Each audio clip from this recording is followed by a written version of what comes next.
पण आज पहिल्यांदा पूर्ण ताकदीनं एक उमेदवार गोंडवाना गणतंत्र पार्टीच्या मार्फत इलेक्शनमध्ये उभा आहे आणि आपण सर्व लोक पूर्ण ताकदीनं मला समर्थन इथे द्यायला आलेले आहेत। ते पाहून माझ्या मन भरून आलेलं आहे आणि ते पाहून मला खूप एक अभिमान वाटतोय।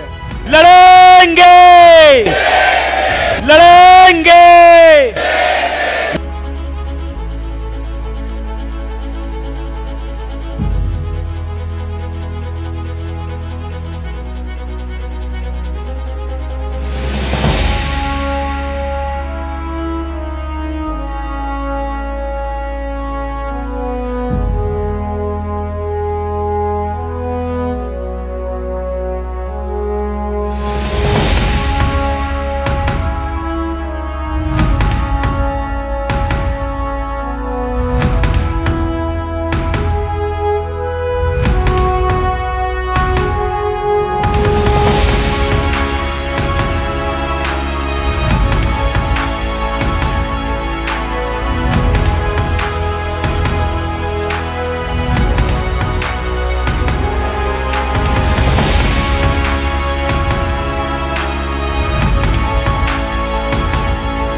सर्वप्रथम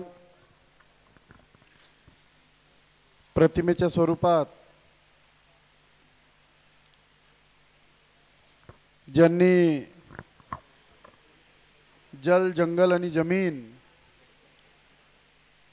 हे या देशातील मूल निवासी लोकांचं असतं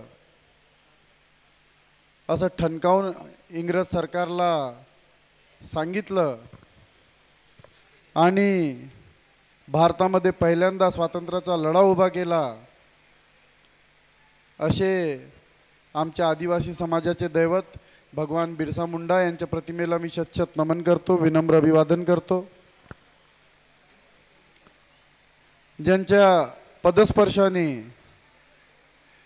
अवघा महाराष्ट्र घडला असे हिंदवी स्वराज्याचे संस्थापक छत्रपती शिवाजी महाराज यांच्या प्रतिमेला मी शतशत नमन करतो, विनम्र अभिवादन करतो। ज्यांनी या भारत देशाला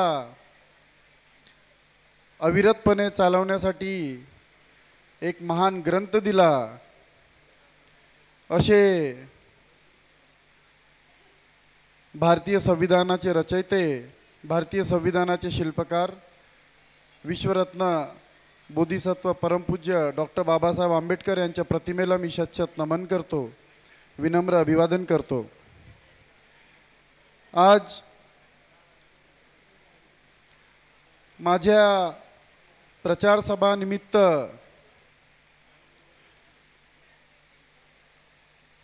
ही आमची गोंडवाना गणतंत्र पार्टी आणि आमच्या सर्व आदिवासी बांधवांची प्रचार सभा आणि या प्रचार सभेनिमित्त या गोंडवाना गणतंत्र पार्टीचे प्रदेश अध्यक्ष हरीशजी उईके या प्रचार सभेनिमित्त खास मध्य प्रदेशवरून आलेले गोंडवाना गणतंत्र पार्टीचे राष्ट्रीय नेते, राष्ट्रीय प्रवक्ते भेलावी भाऊ,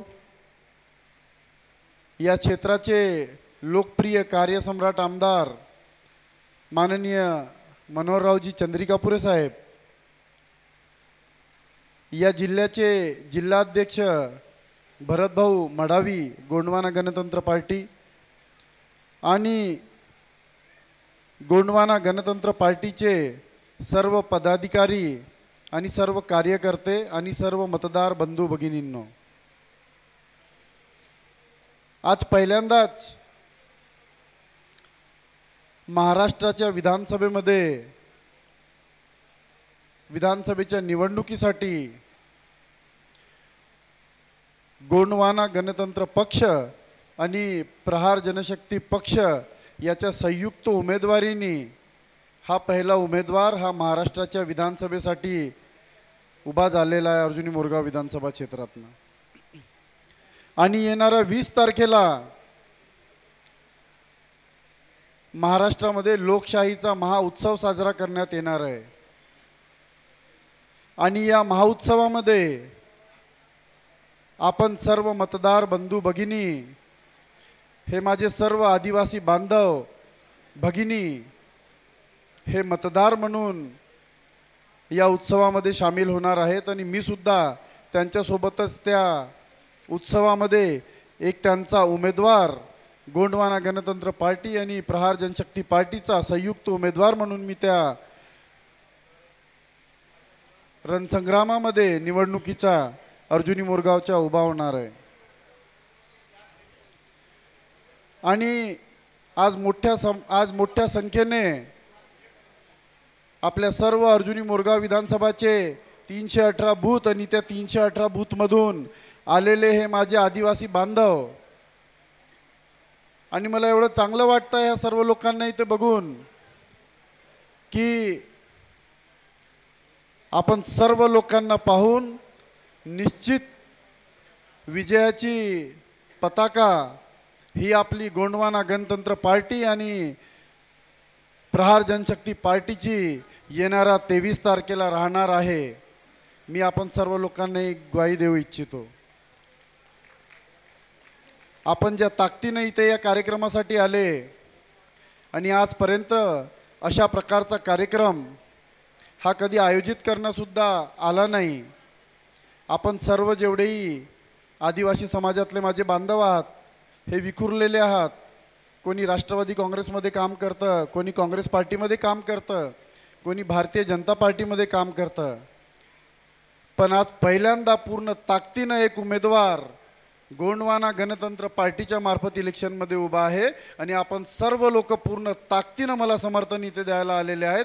ते पाहून माझ्या मन भरून आलेलं आहे आणि ते पाहून मला खूप एक अभिमान वाटतोय की आपण सर्व लोकांच्या ताकदीनं जे स्वप्न आम्ही इथे बघितलं, हे आमचे 2 छोटे पक्ष जरी असतील पण आमचे हे कार्यकर्ते, आमचे हे नेते जे इथे आलेले आहेत त्यांच्या भरोशावरती हे जे येणारं 20 तारखेची निवडणूक आहे आणि 23 तारखेचा रिझल्ट आहे हा काही दूर आपल्यापासून आहे नाही. आणि निश्चित रूपाने आपण सर्व लोकांची एवढी संख्या इथे बघून राष्ट्रवादी काँग्रेस पार्टी आणि काँग्रेस पार्टीला धडकी भरणार आहे. कारण की आपणच त्यांचे मूळ कार्यकर्ते ते समजत होते, आपणच सर्व लोक त्यांची मदत करत होते, आपणच सर्व लोकांच्या भरोशावरती हे मोठे पक्ष मोठे होत होते. पण आता हे मोठे पक्ष धोकेबाज, खंजीर खुपसणारे आणि केसांनी गळा कापणारे झाले.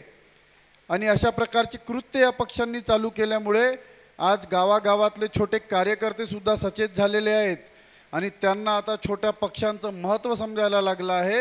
आणि या छोट्या पक्षांना ताकद दिल्याशिवाय त्यांचं भविष्य उज्ज्वल होणार नाही, त्यांना पुढचे दिवस चांगले दिसणार नाही. हे आपण सर्व लोकांना चांगल्याने कळलं असल्यामुळे आपण एवढ्या मोठ्या प्रमाणात त्या पक्षांना सोडून आज इथे उपस्थित झालेले आहात. आज जसं आमदार साहेबांनी सांगितलं की आदिवासींचे मोठ्या प्रमाणात जे प्रश्न आहेत या महाराष्ट्रामध्ये आहेत, पण त्यांच्या हक्काच्या पार्टीचा एकही आमदार नाही. जेवढे आदिवासीचे आमदार आहेत ते राष्ट्रवादीमधले असतील, काँग्रेसमधले असतील किंवा भारतीय जनता पार्टीमधले असतील. आणि हे सर्व पक्षाच्या विचारधारेने बांधलेले असतात आणि हे तळमळत राहतात आपल्या लोकांची सेवा करण्यासाठी, त्यांचे प्रश्न उचलण्यासाठी. पण त्यांचे पक्षश्रेष्ठी हे नेहमी त्यांना पक्ष विचारधारेच्या नावावरती दाबत येतात आणि दाबत राहिलेले आणि नेहमी दाबत राहतील. पण आपला प्रहार जनशक्ती पक्ष आणि गोंडवाना गणतंत्र पार्टी आपल्यावरती असं काही बंधन लावत नाही. आणि म्हणूनच मी आपण सर्व लोकांना ग्वाही देऊ इच्छितो की जे जे प्रश्न आदिवासींचे असतील, ज्या ज्या प्रश्नांसाठी आदिवासी समाज माझा झुंजत असेल, त्या प्रत्येक प्रश्नाला विधानसभेपर्यंत पोहोचून घेऊन जाण्याची जिम्मेदारी मी आपल्या खांद्यावरती घेतो. हे आपण सर्व लोकांच्या उपस्थितीमध्ये मी सांगू इच्छितो. आणि आपण सर्व लोकांनी जर मला मदत केली तर आपला छोट्यापेक्षा छोटा प्रश्नसुद्धा आपण विधानसभेमध्ये गाजवल्याशिवाय राहणार नाही. आणि तुम्हाला असं वाटेल की आपण एक चांगलं कार्य केलं, या युवा मुलाला निवडून विधानसभेवरती पोचवलं, कारण की ते तुमच्याच समाजातले लोक या पक्ष विचारधारेच्या नावावरती मुक्यासारखी तिथे बसले असतात, त्यांचे हात बांधले असतात, त्यांचे पाय बांधले असतात. पण मी जर तुम्हा सर्व लोकांच्या ताकदीवरती तिथे पोचलो तर निश्चित रूपाने आदिवासी समाजाला न्याय दिल्याशिवाय दम सोडणार नाही, ही आपण सर्व लोकांना एक ग्वाही देतो. आपण सर्व लोक इथे आलात, आपण सर्व लोक कष्टकरी, शेतकरी, शोषित, पीडित, आपण सर्व लोकांना एक चांगले दिवस यायला पाहिजे म्हणून एक चांगली संकल्पना घेऊन मी आपण सर्व लोकांमध्ये इथे आलेलो आहे. एक पंचमहाशक्तीचा प्रयोग आपण आपल्या क्षेत्रात करत आहेत. त्याच्यापैकी 3 शक्त्या आपल्याकडे आलेल्या आहेत. एक मत्स्य प्रक्रिया उद्योगचा कारखाना आपला सँक्शन झाला आहे. दुसरा गारमेंटचा म्हणजे कपडे बनवण्याची फॅक्टरीचा कारखाना आपला सँक्शन झालेला आहे. आणि तिसरा अगरबत्ती बनवण्याची फॅक्टरीसुद्धा आपली सँक्शन झालेली आहे. आणि ज्या 2 शक्त्या आपल्या बाकी आहेत त्या येणाऱ्या विधानसभेच्या निवडणुकीनंतर आपण सर्व लोकांसाठी आपण पूर्ण करणार आहोत. तो एक म्हणजे इथेनॉलचा कारखाना आणि दुसरा साखर कारखाना. आणि जेव्हा ह्या पंचमहाशक्त्या आपल्या क्षेत्रामध्ये काम करायला लागतील तेव्हा आपल्या क्षेत्रातील आदिवासी समाज, दलित समाज, ओबीसी समाज आणि सर्व समाजातील दुर्बल घटक या सर्व लोकांना लाभ पोहोचणार आहे. प्रत्येक शेतकऱ्याला लाभ पोहोचणार आहे. त्याच्या घरापर्यंत वैयक्तिक विकास आणि वैयक्तिक लाभाची गंगा ही पोहोचणार आहे. प्रत्येक माणसाला त्याच्या घरापर्यंत एक चांगले दिवस बघायला दिसणार आहेत. सुख समृद्धीचं वातावरण येणार आहे. कारण की आज आमचा धानाचा शेतकरी हा 7,000 रुपये एकरी ते 10,000 रुपये एकरी नफा कमवतो. ज्यावेळेस हे कारखाने इथे काम करायला लागतील तेव्हा या क्षेत्रातील सर्व शेतकरी बांधवांना आपण कमीत कमी 40,000 ते 50,000 रुपये एकरी नफा कसा भेटेल आणि त्यांचा माल हे कारखाने कसे घेतील ह्याच्यासाठी आपले कारखाने कटिबद्ध राहतील. हे आपले कारखाने आपल्या क्षेत्रातील आदिवासी महिला, दलित महिला, अजून दुसऱ्या समाजातील महिलांच्या हाताला काम कसं भेटेल आणि त्या सक्षम कशा होतील ह्याच्यासाठी कटिबद्ध राहतील. आपले जे क्षेत्रातील आदिवासी युवा, आपल्या क्षेत्रातील जे शिकलेले आदिवासी युवा आहेत त्यांच्या हाताला काम नाही आहे, त्यांच्या हाताला काम देण्याचं कार्य हे कारखाने करतील. आपल्या शेतकऱ्यांना जो त्यांचा माल आहे त्याचा मोबदला देण्याचं काम हे कारखाने करतील. आणि अशा प्रकारे एक चांगलं वातावरण औद्योगिकरणाचं आपल्या क्षेत्रामध्ये आणण्याचा प्रयत्न मी या येणाऱ्या विधानसभेच्या निवडणुकीच्या नंतर करणार आहोत. आणि जर आपण सर्व लोकांनी प्रचंड बहुमताने मला तिथे निवडून पाठवलं तर जे काम आपलं 3 ते 4 वर्षात होणार आहे ते आमदार बनल्यानंतर आपलं काम फक्त 6 महिन्यात होऊन जाईल आणि आपल्याला कोणत्याही प्रकारचा अडथळा हा सरकारकडून होणार नाही. म्हणून जर आपल्याला वाटतं मी आपल्याला दाखवलं हे लवकरात लवकर पूर्ण व्हायला पाहिजे, आपल्या घरापर्यंत सुख समृद्धीचं वातावरण यायला पाहिजे, आपल्या घरापर्यंत धनसंपदा यायला पाहिजे, तर आपण सर्व लोकांनी एक होऊन ताकदीनं क्रिकेटची बॅट या चिन्हावरती प्रचंड बहुमताने मला निवडून विधानसभेवरती पाठवावं. आणि मग बघा आपण काय चमत्कार आपल्या अर्जुनी मोरगाव विधानसभा क्षेत्रामध्ये करून दाखवू.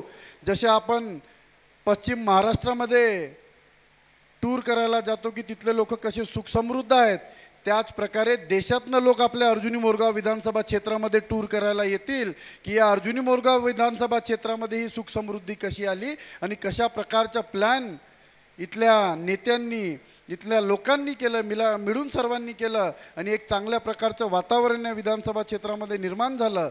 आणि माझ्या परिभाषेनुसार राजकारण हे सामाजिक आर्थिक क्रांती घडवण्याचं एक अवजार आहे.